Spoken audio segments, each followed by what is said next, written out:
هلو، صحابي كلهم اللي بعتوا لي رسائل بيقولوا لي فين برجنا، فين برجنا، فين برجنا. انا فعلا اليومين اللي فاتوا ما سجلتش حاجه خالص، كنتش فاضيه. فمن بكره لحد هبدا انزل بقيه الابراج. فقولوا لي بقى عاوزين برج الاسد ولا الدلو ولا العقرب ولا الحوت؟ قولوا لي في الكومنتات. وبجد شكرا جدا جدا على كم الاتصالات والرسائل اللي انتوا بتبعتوها لي و... وبس. وابعتوا وتابعوني بقى على التيك توك والفيسبوك واليوتيوب والانستجرام. وبس.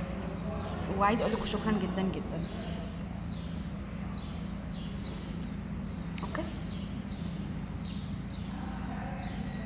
اوكي. باي. ايه ده؟ باي.